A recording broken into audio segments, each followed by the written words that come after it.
There's this weird thing about some old foreign movies. They don't try too hard. They're not chasing a franchise or big money. They're just trying to show you something human, something that feels real, even if you can't always explain it. These aren't movies Hollywood made. They stick in your head because they're saying something.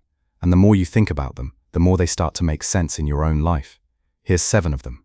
Fallen Angels, 1995. This film started as a third story for Chungking Express, but grew into its own standalone movie. Wang Qiming is a hitman who never meets his handler and creates fake family photos with strangers to pretend he belongs somewhere. The way these characters move, separate but circling each other, sets a tone of disconnection that feels deliberate. There's also a mute ex-con who breaks into stores and lives inside other people's routines, and a woman who spends nights leaving cryptic messages for a man she isn't even sure about. None of the characters directly interact, but they share space, same streets, same neon lights, same sleepless city. The camera gets right up in people's faces, using ultra-wide-angle lenses that make everything look just slightly wrong. Christopher Doyle's cinematography became a reference point for modern noir. The movie doesn't follow a traditional plot. It's more like flipping through a stranger's late-night memories. It's cold, dreamy, strange, and it's the kind of film that doesn't offer answers, just mood. Chungking Express, 1994. The movie tells 2 stories about 2 heartbroken cops in Hong Kong. The first cop is stuck on a breakup and decides to eat a can of pineapple every day until May 1st, because that's the day his ex liked pineapple and the day he thinks he'll finally move on. He ends up chasing a mysterious woman in a blonde wig who smuggles drugs in her trench coat. Their paths cross briefly, but nothing really clicks. The second story follows another cop who gets home one day to find his apartment slowly changing. A snack bar worker has started sneaking in when he's not around, watering his plants, cleaning, leaving small surprises. Their relationship never becomes romantic. It's more like a quiet connection that neither of them fully acknowledges. Everything about the movie feels unplanned, like the characters are just floating through life. There's no big climax, just small gestures, missed moments, and people trying to keep going. Quentin Tarantino loved the film and brought it to the US through his Rolling Thunder Pictures label.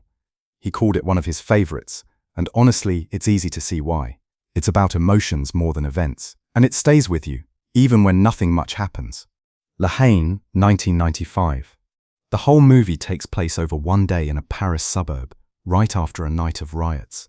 3 friends, Vince, Said, and Hubert, wander around aimlessly, stuck in a world where nothing good ever seems to happen. Vince finds a gun lost by the police and starts fantasizing about revenge, convinced he needs to kill a cop if their friend Abdel dies. But nothing happens all at once. The tension builds through small moments, arguments, silences, standoffs. You can feel the city watching them, closing in, pushing them to the edge. It's not just about anger, it's about being stuck in a place that doesn't listen. The film was shot in black and white and feels like a documentary. Director Matthew Kassovitz won Best Director at Cannes, and the ending is still one of the most talked about scenes in modern cinema. One gunshot, fade to black. So far, so good. That's how it ends. Cinema Paradiso, 1988. Toto grows up in a tiny Sicilian village where the movie theater is the heart of the town. He's just a boy when he befriends Alfredo, the old projectionist who becomes like a father to him. Alfredo teaches him how to love film, not just how to watch, but how to feel it. Later in life, Toto becomes a filmmaker and returns home only when Alfredo dies. At the end, he watches a real Alfredo made, a montage of all the kisses that were censored from movies over the years. It's one of those scenes that just hits you without warning.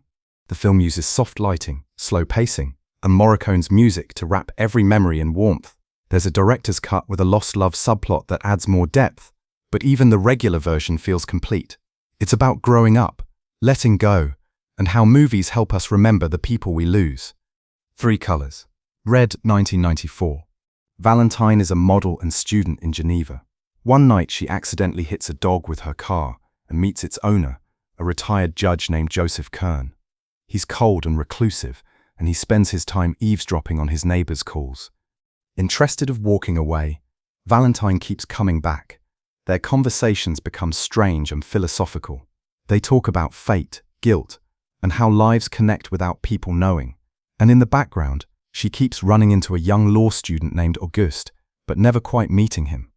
The film ties into the rest of the 3 Colors trilogy. It ends with a ferry disaster where the main characters from all three movies are rescued, silently tying their fates together. The color red shows up everywhere, on clothes, signs, objects, like a signal of connection. Red doesn't rush. It watches, listens, and lingers. City of God, 2002. Rocket wants to be a photographer, but he grows up in the City of God, a violent favela in Rio. Gangs run the streets, and the movie jumps between years as kids become killers and the community slips further into chaos. The story follows characters like Lil Zay, Bene, and Knockout Ned, all of them trapped in a cycle. Most of the cast were real favela residents, and some scenes were improvised based on their memories. The Benny's farewell scene is like a party and a funeral at the same time, full of joy, but with danger right behind it. Rocket's camera becomes his escape, a way to survive and tell the story. The film ends with a new generation of children starting a gang and making a hit list. It's not a happy ending, it's a warning. It earned 4 Oscar nominations and changed how people saw Brazilian cinema.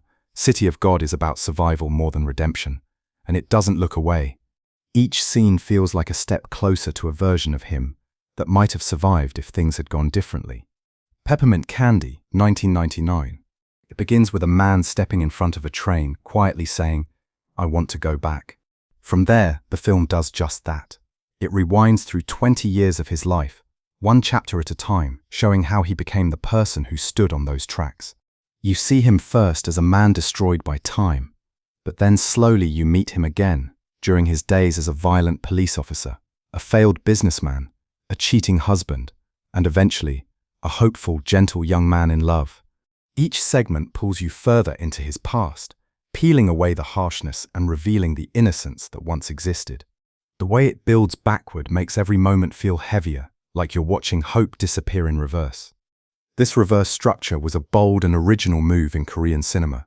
It opened the Busan International Film Festival and won the Grand Bell Award for Best Film.